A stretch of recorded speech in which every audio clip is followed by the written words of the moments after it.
தொடங்குதுன்னு நான் நினைக்கிறேன். இந்த 7 ஆண்டுகாலமாக எங்களால் இதை சாத்தியப்படுத்த முடியாமல் இருந்தது. ஸோ இந்த வருஷம் இதை சாத்தியப்படுத்த முடிஞ்சதுக்கு முதல்ல எல்லாருக்கும் ரொம்ப நன்றி தெரிவிச்சுக்கிறேன். ஏன்னா ஒரு மூமெண்ட்னா அதுக்கு பல்வேறு ஊடக வசதிகள் தேவைப்படுது. குறிப்பாக இந்த மாதிரி தமிழ் ஸ்டுடியோ மாதிரி மாற்று முயற்சியில் முன்னெடுக்கிற அமைப்புகளுக்கு இயக்கங்களுக்கு பொதுவாக இருக்கக்கூடிய மற்ற எந்த ஊடகங்களும் பெரிய அளவில் சப்போர்ட் பண்ண மாட்டாங்க. அவங்களுக்கு டிஆர்பி இருக்கணும், அல்லது அதில் ஏதாவது கமர்ஷியல் திங்ஸ் இருக்கணும், அந்த மாதிரி வேறு சில விஷயங்கள் இருக்கணும். தமிழ் ஸ்டுடியோ மாதிரியான மூமெண்ட்லாம் அப்படி எதுவுமே இருக்காது. ஸோ அப்படிப்பட்ட நேரத்தில் தமிழ் ஸ்டுடியோக்கான பணிகளை நாங்கள் யாருன்றது நாங்களே தான் முன்னெடுக்க வேண்டிய அவசியம் இருக்குது. அதுக்காக இணையம், அச்சு ஊடகம், இந்த மாதிரி நிறைய ஊடகங்களோட தேவை எங்களுக்கு இருக்குது. ஸோ இணையத்தை நாங்கள் முன்னாடியே அதை சாத்தியப்படுத்திக்கிட்டோம். அச்சில் இப்போ தான் முதல் முறையாக அதை நாங்கள் தொடங்கியிருக்கோம். மிக முக்கியமான இதழும் கூட. நான் முன்னாடியே இந்த இதிலே தலையங்கத்தில் சொல்லியிருக்க மாதிரி தமிழில் இது வரைக்கும் தணிக்கைத்துறையை பற்றின ஒரு பெரிய விழிப்புணர்வு அல்லது பெரிய பார்வை இது வரைக்கும் முன்வைக்கப்படவே இல்லை. இதுதான் முதல் இதழ். செமினார்ன்ற ஒரு ஆங்கில இதழுக்கு அப்புறம் நாங்கள் முதல் முறை தமிழில் கொண்டு வரோம் திரைப்பட தணிக்கைத்துறையை பற்றி ஒரு முக்கியமான இதழாக. இந்த படைச்சொல் எல்லா இதழுமே ஒரு சிறப்பு இதில் தான் வரும். ஒரு ஜென்ரல் இஷ்யூ இல்லை, பொதுவான கட்டுரைகள் தாங்கி ஒரு இதாக வராது. எல்லா இதழ்களுமே முக்கியமான ஒரு சிறப்பு இதில் தான் வெளியிடும். அடுத்த இதழ் தலித் சினிமாவை பற்றின ஒரு இதெல்லாம் வருது. அதுக்கு அடுத்த இதழ் திராவிட இயக்கங்கள் சினிமாவுக்கு செய்த துரோகம் அல்லது பணி அதை முன்வைத்து தரப்போகுது. ஸோ இந்த மாதிரி தொடர்ந்து ஒவ்வொரு இதழும் ஒரு சிறப்பு இதழாக தான் வெளிவர இருக்குது. ஸோ இந்த இதழை இங்கே கொண்டு வரதுக்கு முக்கியமாக இந்த சிறப்பு இதழ் எனக்கு முக்கியமான காரணம். இங்கே எல்லாருமே தமிழ் ஸ்டுடியோ கூட தொடர்ந்து பயணப்பட்டு வருவாங்க. ரவிவர்மன் இந்த நிகழ்ச்சிக்கு வரணும்னு சொல்லிட்டு நான் ரொம்ப விரும்பி, ஏன்னா அவர் மும்பையில் ரொம்ப பிஸியாக இருக்கிறவங்க எல்லாருக்குமே தெரியும், ரொம்ப பிஸியாக இருக்கிறவர். அதே மாதிரி ஞானராஜசேகரம் சார் இப்போ கேரளாவில் இருக்காங்க. அவங்க ஆக்சுவலாக இன்றைக்கி இங்கே வரதே இல்லை, இந்த நிகழ்ச்சிக்காக மட்டும்தான் வந்திருக்காங்க. அப்புறம் மருது சார் எப்பயுமே என் கூட சேர்ந்து பயணிக்கக்கூடியவர். திலகவதி மேடம் இப்போ எனக்கு சமீபமாக தான் அறிமுகமானாங்க பவாச்சலசரி மூலமாக. அப்புறம் அவங்க ஏற்கனவே நிகழ்ச்சி கூப்பிட்டு வர முடியல. ஸோ அவங்க எனக்கு ரொம்ப நாள் அவங்க மேலே ஒரு பெரிய ஈடுபாடு. ஏன்னா அந்த முத்துக்கள் 10 புத்தகம் எனக்கு பெரிய ஒரு இலக்கியத்துக்கான ஒரு வாசகத்தை தகுந்த மாதிரி. ஏன்னா முக்கியமான சில எழுத்தாளர் புக்கை அதில் ஒரு 10 கதையை மட்டும் படிச்சுட்டு அதுக்கப்புறம் நீங்கள் தேடி போகலாம். அது மாதிரி முக்கியமான முயற்சி செய்வாங்க. அவங்களும் ஒரு பத்திரிகை நடத்துகிறாங்க அம்புதான்னு சொல்லிட்டு. பாலாஜி சக்திவேல் சார் நான் சொல்ல வேண்டாம், நீங்கள் தமிழ் ஸ்டுடியோ நிகழ்ச்சி எல்லாமே நீங்கள் அவர் முக்கியமான ஒரு பங்களிப்பு கொடுக்குறாரு. முதல்ல இந்த இதழை இந்த அளவுக்கு ஒரு பிரம்மாண்டமாக எங்களால் சாத்தியப்படுத்த முடிஞ்சதுக்கு அவர் முக்கியமான காரணம். ஏன்னா அவர் தான் புரவலர் சந்தா கட்டியிருக்காரு எங்களுக்கு. இது சொல்கிறதுக்காக நீங்கள் எல்லாருமே அதை கட்டுங்க அப்படின்னு சொல்கிறதுக்காக தான். அவர் 25,000 ரூபாய் முதல்ல கூப்பிட்டு நான் வேண்டாம்னு சொல்லும் போது எனக்கு அதை கொடுத்து பெரிய அளவில் உதவி பண்ணார். தமிழ் ஸ்டுடியோ மேலே தொடர்ந்து ஒரு பெரிய ஈடுபாடோடு இருக்கக்கூடிய மிக முக்கியமாக எங்களுக்கு சப்போர்ட் பண்ணக்கூடியவர். நல்லா கைத்தட்டலாம் நினைக்கிறேன். ரவிவர்மன் சார் இந்த படச்சுருள் அப்படின்ற பேர் வச்சுருக்கேன் இல்லையா, இதில் கடைசியாக படம் எடுக்கிறவர் அவர் தான். 2 ஹிந்தி படங்கள் எடுத்துகிட்டு அந்த படங்களோட இந்த படச்சுருளோட காலம் முடியுது. ஸோ அதனால் இந்த இதழ் அவர் தொடங்கி அல்லது இந்த ஆரம்பிச்சது ரொம்ப முக்கியமாக இருக்குன்னு நினச்சேன். அது இல்லாமல் தமிழ் ஸ்டுடியோ பெரிய அளவில் யாருக்குமே தெரியாத காலகட்டங்கள் 2008 எங்களுக்கு ஒரு தொடர் எழுதினார். அவர் இலக்கியத்தில் மிக முக்கியமாக நாவல் எழுதக்கூடியவர். இப்போவும் ஒரு தொடர் புதுசாக ஆரம்பிக்க போகிறோம். ஸோ நாங்கள் யாருன்னு தெரியாத போது அவர் ஒரு முக்கியமான கேமராமேன். அப்போ அவர் பெரிய கேமராமேன் தசாவதாரம் படம்லாம் முடிச்சிருந்தார். ஸோ அப்போ ஒரு தொடர் ஆரம்பித்து நான் எழுதுறேன்னு சொல்லியிருந்தார். ஸோ அந்த அளவுக்கு ஆரம்பத்திலேயே எங்கள் மேலே ஒரு பெரிய தன்னம்பிக்கை, எங்கள் மேலே ஒரு பெரிய நம்பிக்கையோடு இருந்தவர். அவருக்கும் என் சார்பாக நன்றி தெரிவிச்சுக்கிறேன். ஸோ முதலாவதாக இந்த நிகழ்ச்சி தொடங்கி இப்போ நான் தமிழ் ஸ்டுடியோ மூவ்மெண்ட்டை பற்றி நான் ஓரளவு சொல்லிட்டேன். எங்கள் எல்லாருக்குமே தெரிஞ்சிருக்கேன் நினைக்கிறேன். முதலாவதாக சிவகாமி ஐபிஎஸ் அவர்கள் இந்த இதழ் பற்றியும் இந்த இதழோட சார் மன்னிக்கணும் திலகவதி ஐபிஎஸ் அவர்களையும் இந்த நிகழ்ச்சி தொடங்கி வைக்குமாறு அன்போடு கேட்டுக்கொள்கிறேன்.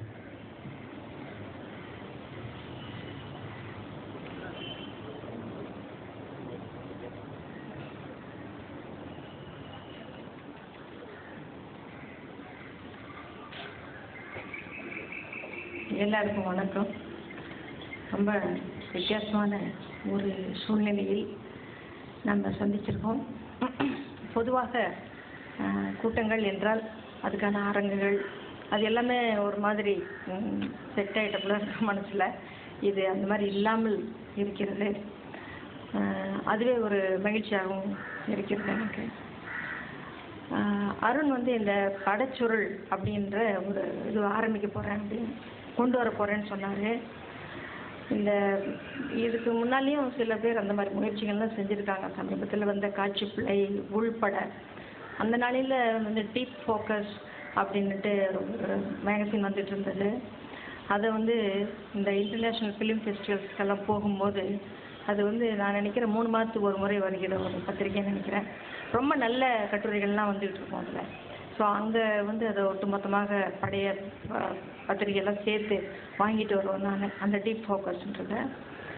அப்புறம் எனக்கு தெரிஞ்சு இன்னொரு நல்ல சினிமா பத்திரிகைன்னு சொன்னாக்க, கர்நாடகாவில் இருக்கக்கூடிய இந்த சினிமா இயக்கத்தை சேர்ந்தவர்கள், நல்ல சினிமாவுக்கான இயக்கம் அப்படின்னு ஒன்று இருக்காங்க கர்நாடகாவில், பெங்களூரில்.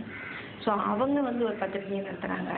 ஸோ அந்த பத்திரிகை இப்போ என்னென்னா, இந்த மாதிரியான பத்திரிகைகள் வந்து பரவலாக போகும்போது அது எல்லா மக்களையும் சென்றடையக்கூடிய வணிக சுழற்சியுடைய பத்திரிகைகளைப் போல இல்லாமல் இருக்கலாம். ஆனாலும் சமூகத்தில் கருத்தோட்டத்தை முன்னெடுத்து செல்லக்கூடியவர்கள் மத்தியில் பேசப்படும் இது சொல்லப்படுகிற கருத்துக்கள். ஏன்னா சினிமாவினுடைய ஒரு வீச்சை, சினிமா வந்து ஒரு மனிதனின் மனதில் ஏற்படுத்துகிற தாக்கத்தை நம்ம யாராலையும் மறுக்க முடியாது. நம்ம இது எல்லாருமே வந்து உணர்ந்துருக்கிறோம். அதை உணர மாட்டேன் அப்படின்னு சொல்லிட்டு தடாலடியாக அடித்தவங்க, அது சினிமானா ரொம்ப மோசம்னு சொன்னவங்களாம் இருந்தாங்க தமிழ்நாட்டில். ஒரு முறை நான் கேள்விப்பட்டிருக்கேன், ராஜாஜி வந்து குடி எவ்வளோ மோசமானதோ அவ்வளோ மோசமானது தான் சினிமாவும் அப்படின்ற மாதிரி அவர் ஒரு ஸ்டேட்மெண்ட்டு அவர் காலத்தில் சொல்லியிருக்கிறாரு. அப்போ 1940 பார்த்தீங்கன்னாக்கா உங்களுக்கு 26 நினைக்கிறேன், 1926 மாதிரியாக இங்கே வந்து உங்களுக்கு லிட்ரஸி ரேட்டே வந்து 30களுக்கு பக்கத்தில் தான் இருந்தது, 30% போல். ஸோ அந்த மாதிரியாக இருந்த சமயத்தில் வந்து உங்களுக்கு மக்களுக்கு ஏதாவது ஒன்று சொல்லணுன்னா சினிமா தான் ஒரு நல்ல ஒரு வாகனமாக இருந்திருக்கு. அதை வந்து மிக சிறப்பாக பயன்படுத்தி கொண்டவர்கள் திராவிட இயக்கத்தினர், திராவிட முன்னேற்ற கழகம். அதை வந்து குறிப்பாக சொல்ல வேண்டும். ஓரிரவு, வேலைக்காரி, மனோகரா, இந்த மாதிரியான பல படங்களில் வந்து இது அவங்க பயன்படுத்தினாங்க. எம்ஜிஆர் வந்து ஒரு முறை சொன்னாராம், நான் வந்து இன்னைக்கு இந்த அரசு கட்சியில் இருக்கிறேன், முதல்வர் பதவியில் இருக்கிறேன் என்று சொன்னால் அதற்கான பல காரணங்களில் ஒன்று வாலியின் பாடல்களும் ஆகும் அப்படின்னு அவர் ஒரு சொல்லியிருக்கிறாருப்பாங்க.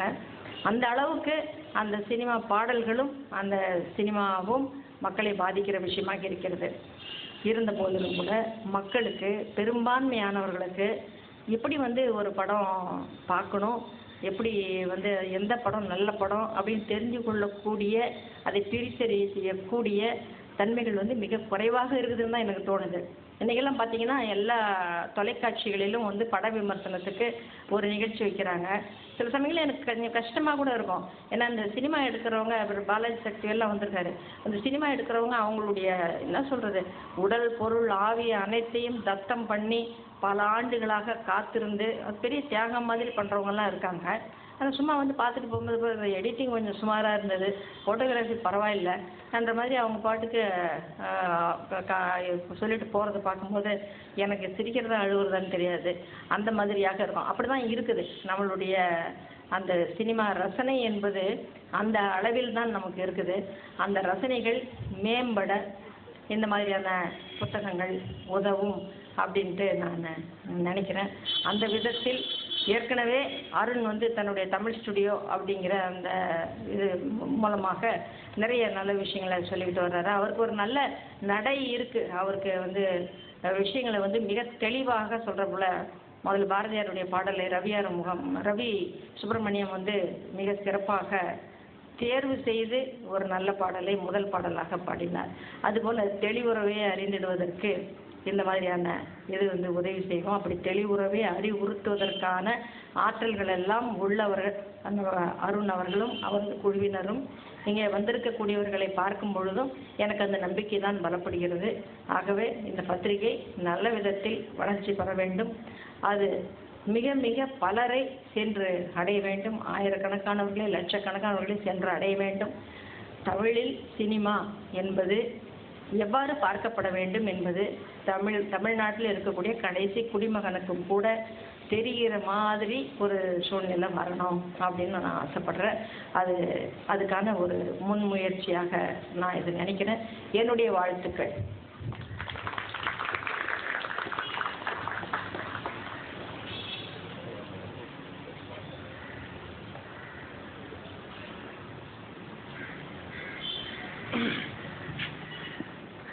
எப்பவுமே முதல் பட்டியலில் விட்டு போயிட்டாங்க.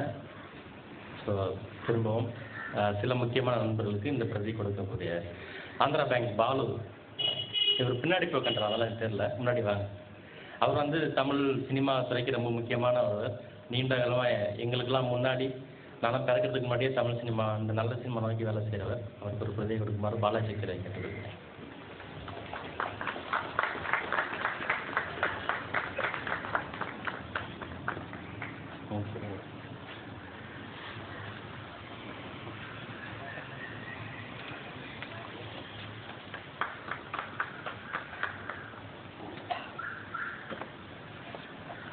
எங்களுடைய இன்னொரு முக்கிய நண்பர் லோகு அபிராம் அவர்களுக்கு ஞானராஜ் அவரை கொடுக்குமாறு.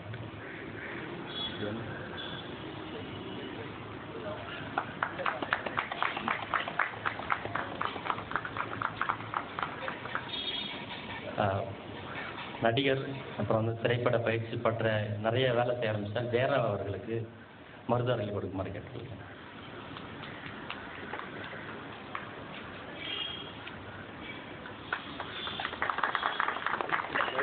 தேங்க்யூ.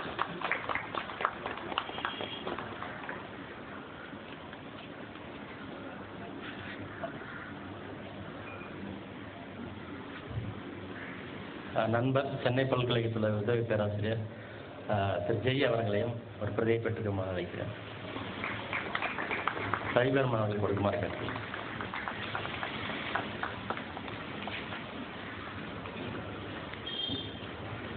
நண்பர் கவிஞர் பச்சவந்திக்கு ஒரு இதழை கொடுக்குமாறு பாலாஜி சக்திராஜை கேட்கிறேன்.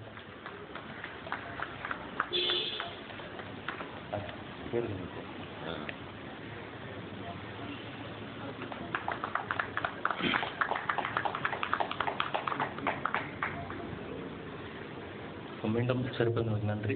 அடுத்ததாக எப்பவுமே எங்கள் கூட தோல் கொடுக்கக்கூடிய எங்களுடைய மிக முக்கியமான நண்பரும் தமிழ் சினிமாவோட மிக முக்கியமான இயக்குனரும். ஏன்னா நீங்கள் வந்து தமிழ் சினிமாவில் வந்து யதார்த்த படங்கள் அல்லது வந்து இந்த யதார்த்த படங்களுக்குள்ள ஒரு அரசியல் வச்சிருக்கிறதுல மிக முக்கியமானவர் இயக்குனர் பாலாஜி சக்தி அவர்களை கொஞ்சம் இந்த இதனுடைய முக்கியத்துவம் பற்றியும் அவர் வந்து நிறைய விஷயம் சொல்லக்கூடியவர், கொஞ்சம் அதிகமாகவே பேசலாம்னு அவர் ஒரு விண்ணப்பம் வச்சுட்டு பேசணும் நாளைக்கு.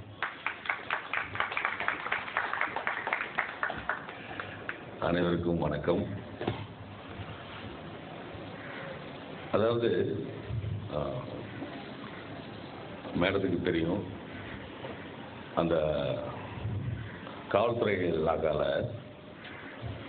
பல பிரிவுகள் இருக்கும். வெளிப்படையாக தெரிகிற பிரிவுகள் பல. உளவுத்துறை என்பது முக்கியமான ஒரு பிரிவு. அதனுடைய தன்மை மரத்தின் வேர் போல் இருக்கும். அதுதான் எல்லாத்துக்கும் பிரதானமான ஒரு காரணமாக இருக்கும். அதையே நீங்கள் வந்து எல்லா கட்சி அறிக்கையிலையும் சரி, இல்லை பல ஆவணங்களையும் சரி, முக்கியமான பங்கு வகிப்பது என்பது அந்த புத்திபூர்வமான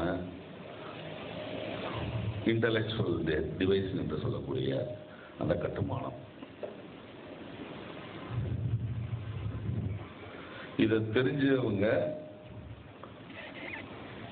நிறைய பேர், இல்லை சில பேர், முக்கியமாக அருண் அவர்கள் வந்து எங்களை போன்ற ஒரு துறையில் ஊடுருவி சினிமா பண்ணிட்டு இருக்கவங்களை வெளிப்படையாக பேச வைப்பது என்பது ஒரு விமர்சனம். ஏனென்றால்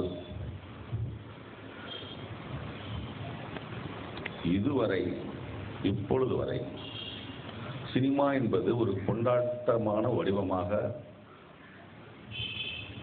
கைவரப்பட்டு பரப்புரை செய்யப்பட்டு எல்லாமே அதனுள் அடங்கிய ஒரு வடிவமாக மனத்துக்குள் ஊடுருவி அதை செய்து கொண்டிருக்கும் நிலையில் ஏதோ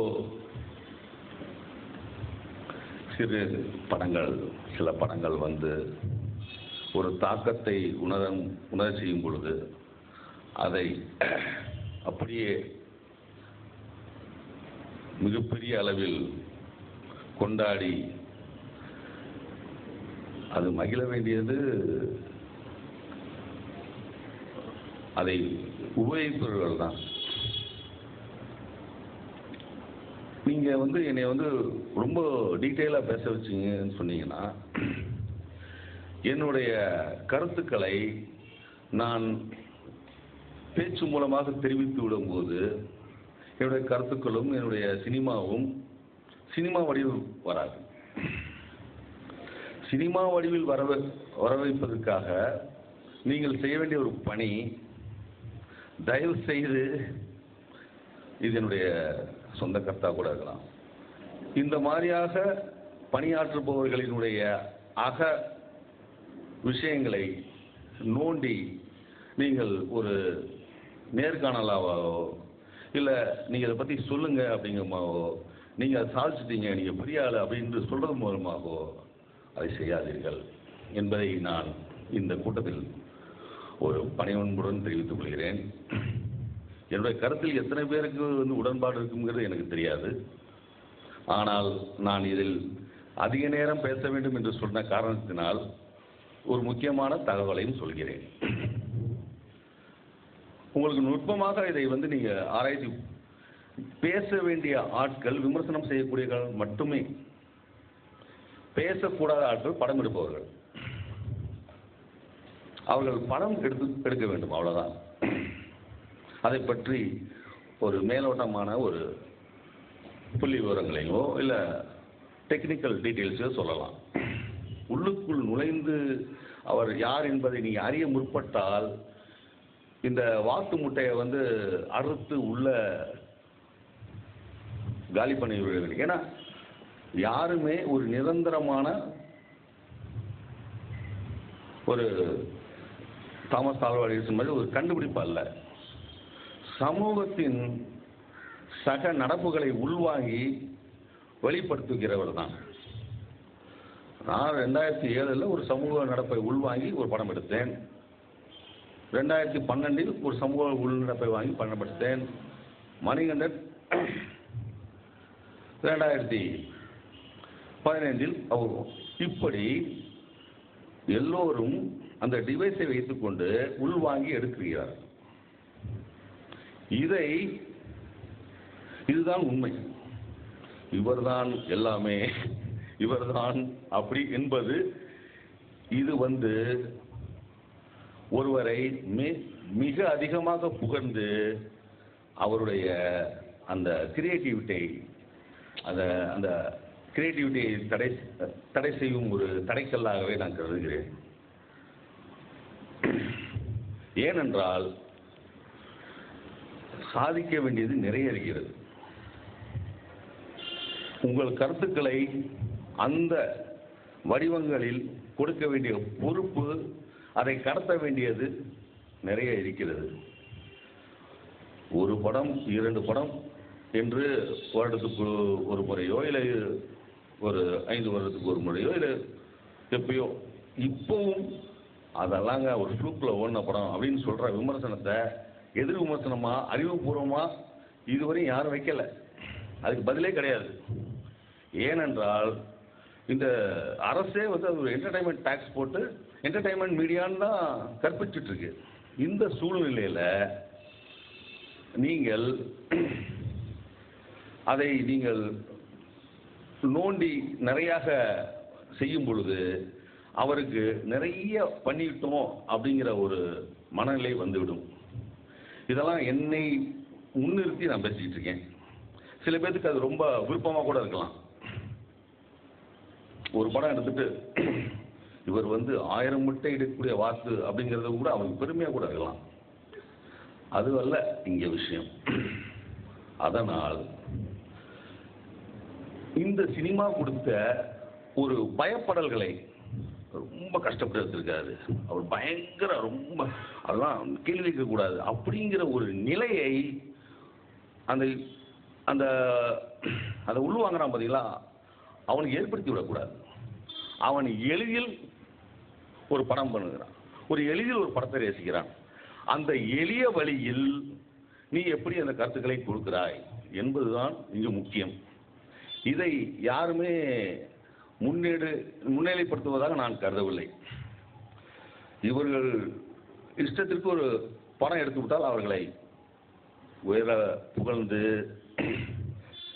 புகழ்வதன் மூலமாக அவர்கள் அழிவுக்கு முற்படுகிறார்கள் என்றே நான் கருதுகிறேன். ஏனென்றால் இந்த ப்ராசஸ், அதாவது இந்த ஒரு நிலை என்பது தொடர்ச்சியான நிலை.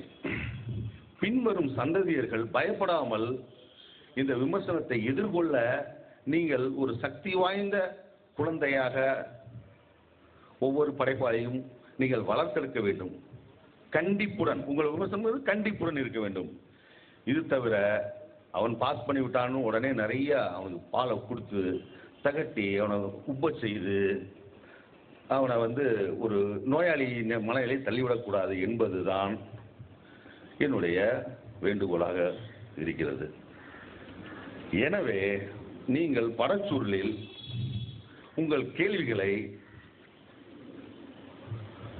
வணிக சினிமா எடுத்துக்கொண்டிருக்கும் அத்தனை பேரையும் நீங்க எப்படியோ கொண்டு வந்து அவர்களின் இந்த கேள்விகளை உட்படுத்தி அவர்களுக்கு ஒரு கேள்விகளை அவர்களுக்கு தரும் பதில்களை பதிவு செய்யுமாறு தாழ்மையுடன் கேட்டுக்கொள்கிறேன். நன்றி, வணக்கம்.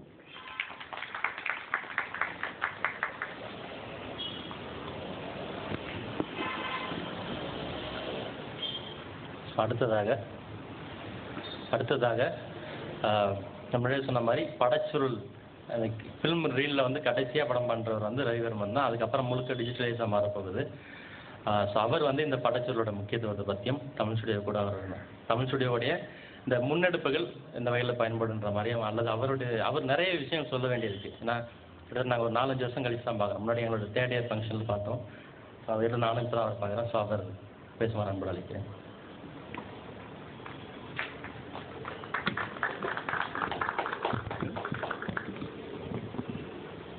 அனைவருக்கும் வணக்கம். அவர் நான் கடைசி படச்சூழல ஷூட் பண்ண சொல்கிறாரு. அதை நான் பெருமையாக எடுக்கிறேன், நான் வருத்தமாக தான் நினைக்கிறேன். ஏன்னா எனக்கு தெரிஞ்சுங்க, கிராமத்தில் நான் என்றைக்கு நான் கனவு நினச்சி பார்க்கல தண்ணி விலை கொடுத்து வாங்கி குடிப்பேன்னு. இப்போ பாருங்க, தவிச்ச எந்த வீட்டுக்கு போனாலும் எதிரி வீட்டுக்கு போனால் கூட எங்கள் கிராமத்துலலாம் எதிரிக்காரன் வீட்டுக்கு வந்தால் கூட தண்ணி கொடுப்பாங்க, மோர் கொடுக்காம அனுப்பவே மாட்டாங்க. சாப்பாட்டுக்கு வந்தால் கூட சாப்பாடு கொடுத்து அனுப்புவாங்க. இப்போ எந்த வீட்டில் இப்போ நீங்கள் தண்ணி வாங்கி குடிக்க முடியுமா? இந்த பாருங்கள் எவ்வளோ காலகட்டம் பாருங்கள். இது மட்டுமே இல்லை, இப்போ நம்ம குழந்தைங்கள்லாம் அம்மா அப்பான்னு கூப்பிட்றோம். எழுதி வச்சுங்க, 5 வருஷம் கழிச்சு 5 வருஷத்துக்கு பிறகு அம்மா அப்பான்னு கூப்பிட்ற குழந்தைங்களே இருக்காது. ஏன்னா குழந்தைங்க யாரும் அவங்களும் பெற்றுக்க மாட்டாங்க. அவன் வேண்டாம், 40 வருஷம் கழிச்சு குழந்தை வேணுமா, வேற ஒருத்தர் கருவை எடுத்து இன்னொரு கொடுத்து அவங்க யார் அம்மா யார் அப்பான்னு தெரியாது. இதெல்லாம் இப்போ தான் அமெரிக்கன் கண்ட்ரி இங்கெல்லாம் நடந்துகிட்டு இருக்குது. ஏன்னா இது ஒவ்வொன்றா இந்த விஞ்ஞான வளர்ச்சியில் இது ஒவ்வொன்றா நம்ம இழந்துக்கிட்டே இருக்கோம். இது நடைமுறைக்கு வரதான். ஆனால் நான் இதை முக்கியமாக ஏன் இதை பற்றி நிறைய பேசணும். அப்படி பேசி வேற ஒரு சந்தர்ப்பத்தில் அதை பற்றி பேசலாம். அந்த படச்சூழலை பற்றி பேசணும் கேட்டிங்கன்னா, எனக்கு தெரிஞ்ச ஒரே மொழி தமிழ் மொழி. அதுவும் திருக்குறள் தான் எனக்கு ரொம்ப தெரியும், வேற எதுவுமே தெரியாது. இந்த தமிழ் மொழி மட்டுமே. அதுக்கு அடுத்து எனக்கு தெரிஞ்ச மொழி சினிமாங்கிற மொழி. அந்த சினிமாவை வச்சு நான் ஹிந்தி கற்றுக்கிட்டேன், மலையாளம் கற்றுக்கிட்டேன், தெலுங்கு கற்றுட்டேன், இப்போ பெங்காலி கற்றுக்கிட்டு இருக்கேன். இந்த சினிமா தான் எனக்கு மொழி கற்றுக் கொடுத்துச்சு. நான் நிறைய முறை நான் இப்போ கூட லாஸ்ட் இயர் சஞ்சய்லா பஞ்சால் கூட ஒர்க் பண்ணும்போது I understood Ravi அப்படின்னு சொல்லுவார். I understood the language, I understand the film. The film is to communicate more. ஏன்னா there's no language in the film. You can see the film, you can tell many stories. இப்போ பாருங்க, நம்ம எல்லாரும் நிறைய பேர் இருக்கோம், ஒவ்வொருத்தரும் ஒவ்வொரு டைப், எல்லாருமே ஹியூமன் பீயிங் தான், எல்லாருக்கும் ஒவ்வொரு ஃபேஸஸ் இருக்குது. ஸோ இது எல்லாமே ஃபேஸ் பண்ணி தான் நம்ம வரணும். இந்த விஞ்ஞான வளர்ச்சியில் நம்ம ஒன்றுமே பண்ண முடியாது. இந்த தணிக்கக்கூடியன்னு இப்போ இருக்குது என்ன பாருங்கள், இதுவும் இந்த கொஞ்ச நாள் இல்லாமல் போயிடும். ஏன்னா முன்னையெல்லாம் ஒரு படம் எடுத்தாங்கன்னா அந்த படத்தை ரிலீஸ் பண்ணவும் முடியாது. இப்போ நெட்டில் ரிலீஸ் பண்ணி அதோட ஃபேமஸாக ஹிட் பண்ணி கொடுத்துடலாம். இப்போ 3 கோடிக்கு ஒரு படம் எடுத்து நெதர்லாண்டில் 300 கோடி ரூபா கலெக்ட் பண்ணிருக்காங்க, சென்சாரே ஆகாத படம். அந்த மாதிரி ப்ரொசீஜர் இருக்குது. நம்ம இந்தியாவில் மட்டும்தான் எனக்கு அந்த அரசியல் சட்டத்திட்டங்கள் இருக்கு பாருங்க. பிரிட்டிஷ்காரங்க நம்ம விட்டு போனோன்னா அவன் எது நல்லது பண்ணானா அதெல்லாம் விட்டுட்டு எது கெடுதல் பண்ணானா அதை மட்டும் தான் நம்ம ஃபாலோ பண்ணுறோம். எது இல்லீகலான இதுதான். இப்போ நம்மளே யூஎஸ்ஏ எங்கேயாவது போனோம்னா கரெக்டாக கியூர் அனுப்போம். சாப்பிட்ருக்காங்க, ஏன் குப்பை போனால் குப்பையை போய் போடுவோம். நம்ம ஊரில் யாராவது பொறுக்கி போடுறாங்களா? நம்ம அதே ஆட்டிடியூட் தான் நம்ம இருக்கிறோம். ஸோ இதே நம்ம ஒவ்வொன்றா இதெல்லாம் கடந்து தான் போகணும். இந்த தணிக்கை இதெல்லாம் வந்துக்கிட்டே தான் போகணும். இதெல்லாம் நம்ம வந்து தவிர்க்கவே முடியாது, எந்த காலத்துலையும் எதுவுமே தவிர்க்க முடியாது. ஆனால் ஒரே ஒரு விஷயம், நம்ம பாருங்கள், ஒரு வயிறு தான். இந்த பசிக்கெல்லாம் நம்ம யாருமே போராடவும் மாட்டோம் இல்லைங்களா? நீங்கள் பாருங்கள், இதை கொலை கூட பண்ணுறோம். எதனால் நடக்குது?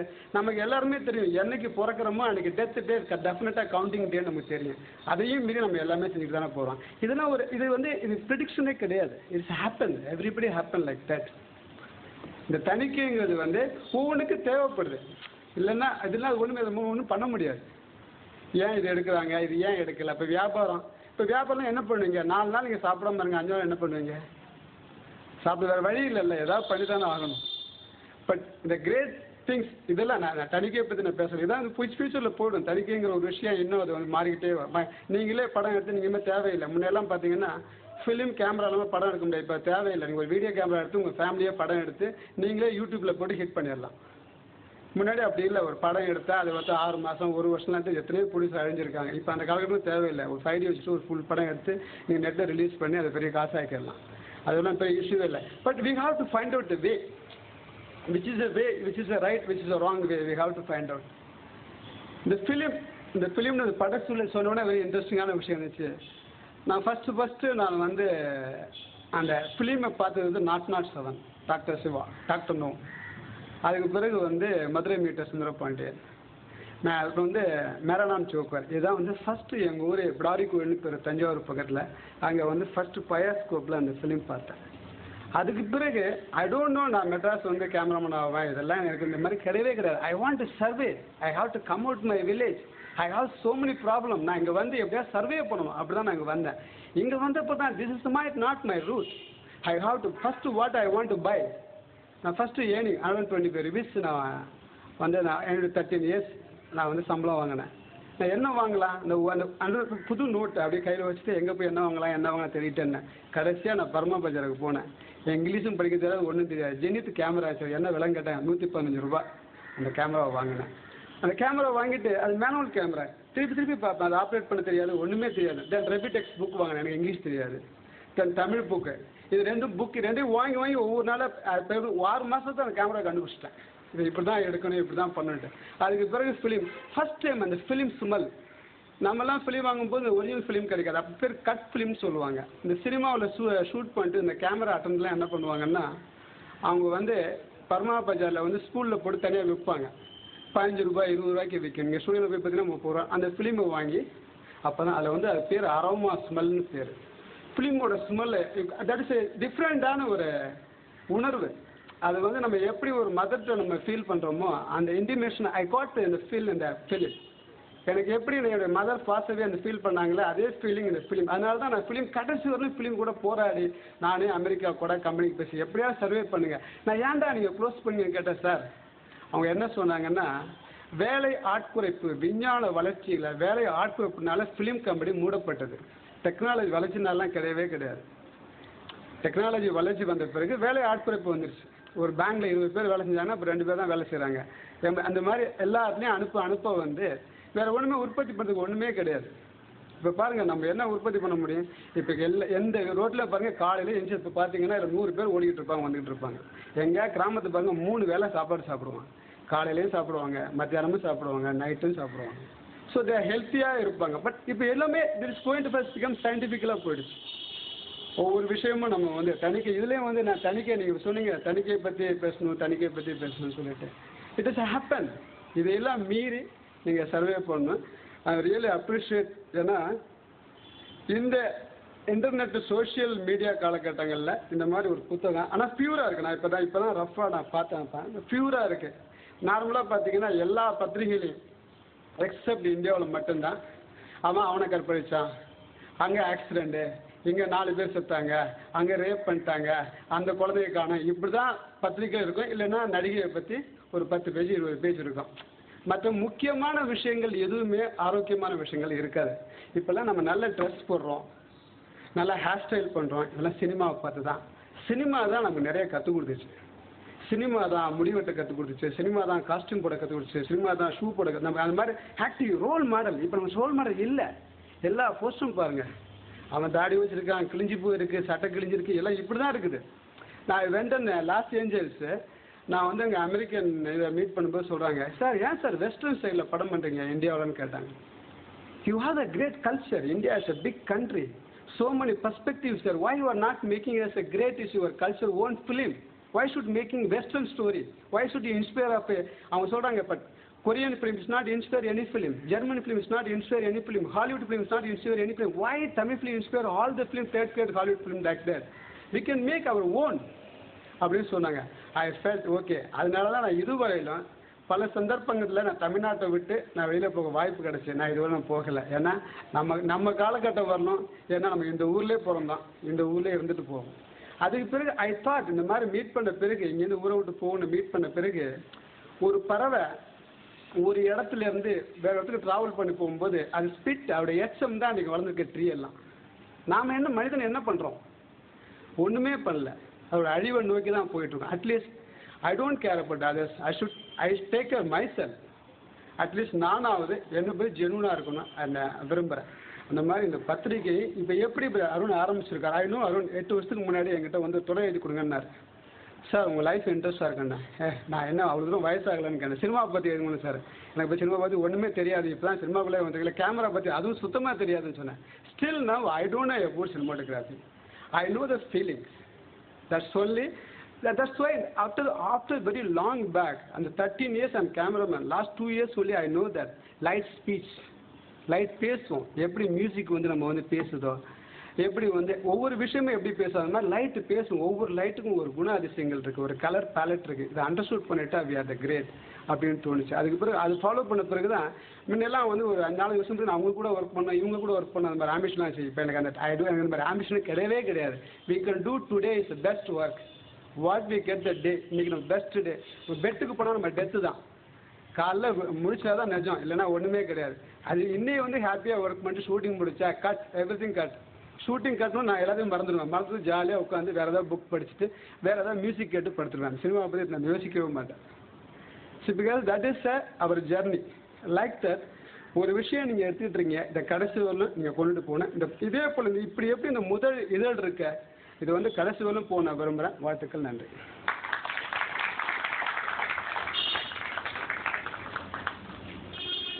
ஸோ கேமரா தெரியாதுன்னு சொன்னார். பர்ஃபியும் ராம்லீலாவும் பார்த்து நிறைய நண்பர்கள் எங்கிட்டே கேட்டாங்க, இது என்ன ஒளிப்பதிவு பண்ணாலும் இல்லை பெயிண்டிங் எல்லாம் வரைஞ்சி வச்சாங்களான்னு கேட்டாங்க. ஸோ அவ்வளோ ஒரு பர்ஃபெக்டான ஒரு சினிமோட்டோகிராஃபி. அதனால நம்ம பயங்கரமாக கிளாப்ஸ் பண்ணி அவரை உற்சாகப்படுத்துவாங்க. பாலாஜி சார் எப்பயுமே ரொம்ப நீட்டாக சொல்லுவார். நான் வந்து ஆக்சுவலாக அவர்கிட்ட வந்து ஒரு ஸ்டடி பண்ணணும்னு நினைக்கிறேன். எங்களுடைய 5ஆம் ஆண்டு விழாவிலையும் ஒரு முக்கியமான கருத்து சொன்னார், இந்த சினிமா வந்து எப்படி வணிகமயமாச்சுன்னு சொல்லிட்டு. இப்போ இன்றைக்கி வந்து ஒரு முக்கியமான கருத்து சொன்னார். ஆனால் வந்து இதையே நான் சொன்னேன்னா அடிதடி தான் நடக்கும். அது வந்து நான் என் மொழியில் சொன்னால் வேறு மாதிரி இருக்கும். அவர் ரொம்ப அழகாக சொல்கிறார். அது எப்படி தான் அவர் வந்து இந்த லாங்குவேஜ் கடத்துறாருன்னு எனக்கு தெரியல. ஸோ ரொம்ப பர்ஃபெக்டான ஒரு வார்த்தை. ஏன்னா நம்ம எல்லாருமே உணர்ச்சி வசப்பட்ட ஒரு விஷயத்த வந்து யாருன்னா ஒருத்தன் சொல்கிறோம் அப்படியே ஃபாலோ பண்ணி போயிடுறோம். நமக்குன்னு ஒரு பாதையே கிடையாது. யார் சொன்னாலும் சரி ஓகே நம்ம ஏதாச்சும் புகழ்ந்து தள்ளணும்னு ஒரு விருப்பத்தை நம்ம முடிவு பண்ணிடுறோம் முன்னாடியே. இதை வந்து நம்ம புகழ்றதுன்னு சரிப்பா புகழணும் அப்படின்னு முடிவு பண்ணிவிட்டு எல்லாருடைய பாதையிலும் பின்னாடி போக ஆரம்பிச்சிடும். ஒரு அறிவார்ந்த ஒரு விவாதமோ இல்லை முன்னெடுப்போ இங்கே வந்து பெருசாக நடக்கிறதே இல்லை. அடுத்த மாதம் பேசாமொழியில் அது நடக்கும்னு நான் நினைக்கிறேன். அது இணையத்தில் வர பத்திரிகை, அது நடக்கும். அந்த முக்கியமான ஒரு அறிவார்ந்த விவாதம் நடக்கும்னு நினைக்கிறேன். ஸோ அடுத்ததான் இந்த பத்திரிகைக்கு 2 நண்பர்கள் வந்து ஒரு வாழ்த்துறை கொடுக்குமாறு கேட்டுக்கிறேன். முதலாவதாக திரு ரவி சுப்பிரமணியம் அவர்கள்.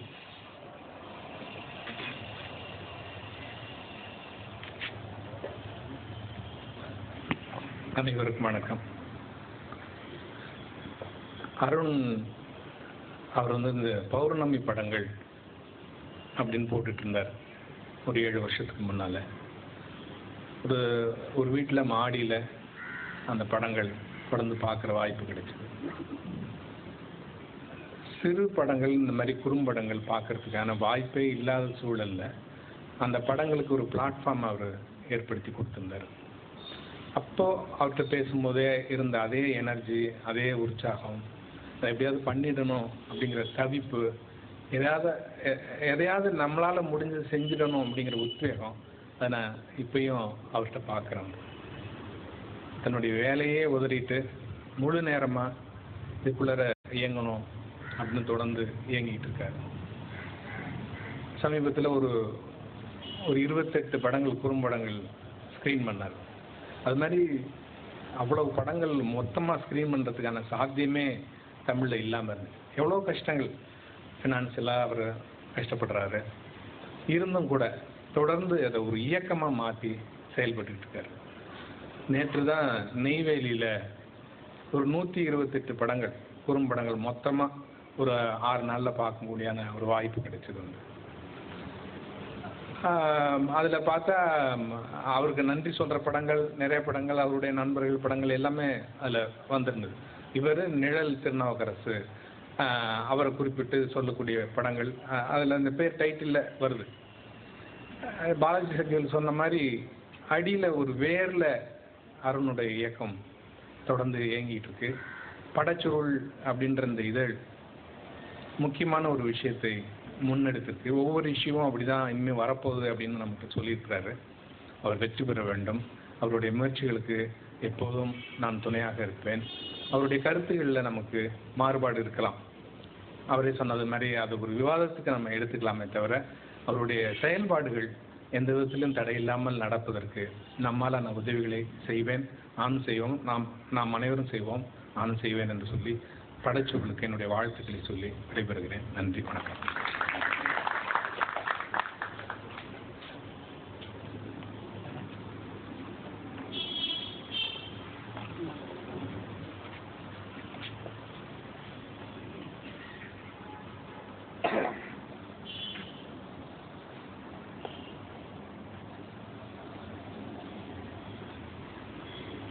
ஸோ அடுத்ததாக எழுத்தாளர் அவரை வந்து நான் மிஷ்கின் சார் வீட்டில் பார்த்தேன். மிஷ்கின் வீட்டில் பார்க்கும்போது வந்து மிஷ்கின் வந்து அதிகமாக அடிக்கடி சொல்லிட்டே இருப்பார். இவர் இல்லைனா அவரை பற்றி என்கிட்ட சொல்லிட்டே இருப்பார்.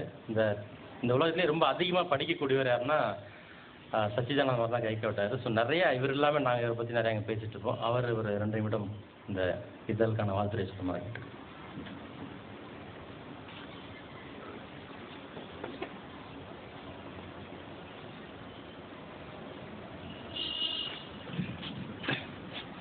அனைவருக்கும் என் வணக்கத்தை தெரிவித்துக் கொள்கிறேன். நான் இங்கே வந்தது ரவி சுப்ரமணியம் பேச்சு கேட்க தான் வந்தேன் தவிர பேசுவதற்காக அல்ல. மேலும் எனக்கு மேடை பேச்சு அவ்வளவாக வராது. ஒரு சில வார்த்தைகளை பேசிவிட்டு அவரலாம் என்று நினைக்கிறேன். எனக்கு முழுக்க ஈடுபாடு நான் சென்ற நூற்றாண்டு எழுத்து, நடை, கசரபர, யாத்ரா இந்த சிற்றேடுகளில் தொடர்பு கொண்டவன். எனக்கு முதல் ஈடுபாடு இலக்கியம். அது இலக்கியத்திலும் நாவல், சிறுகதை, கவிதை. நானும் அவ்வளவாக ஈடுபட கிடையாது. இப்போது நான் கடந்த 20 ஆண்டுகளாக அப்போதெல்லாம் படத்துக்கு என்று ஒரு பத்திரிகை கிடையாது. எழுத்து போன்ற சிற்றேடுகளிலும் அவர் நடத்திய ஆசிரியர்களால் அவர்களுக்கு திரைப்படம் என்பது அவ்வளவாக தெரியாது. ஆனால் கடந்த 25 ஆண்டுகளாக நான் சினிமாவுக்கு என்று தமிழில் பத்திரிகை வந்திருக்கிறதை பார்த்திருக்கிறேன். அது ஒரு விதத்தில் நல்லதுதான். எனக்கு நான் அவ்வளவா சினிமா பார்த்தது கிடையாது. சினிமா பற்றி பேசுவதற்கு எனக்கு அவ்வளவாக தகுதி இல்லை என்றது. ஆனால் உலகத்தில் உள்ள நல்ல சினிமாவில் கொஞ்சம் ஒரு 200-300 சினிமாவை பார்த்துருக்கேன். படச்சுருள் அதுக்கு இன்னும் சில பத்திரிகைகள் வந்திருக்கிறது. உடனே எனக்கு நினைவு வரவில்லை. படச்சுருள் என்ன செய்ய வேண்டும் என்றால் எப்படி ஒரு சினிமாவை, உயர்ந்த சினிமாவை, சில 100 படங்கள் என்ன சொல்கிறார்கள். முக்கியமாக that is appreciation is always subject, that is different. ஆனால் ஒரு நல்ல படம் என்று கொண்டாடப்படுவதை எப்படி டெக்னிக்கலாக பார்க்கக்கூடாது, என்னுடைய ஈஸ்தாட்டிக் வேல்யூயோட அந்த மாதிரி கட்டுரைகள் வர வேண்டும் என்று நான் விரும்புகிறேன்.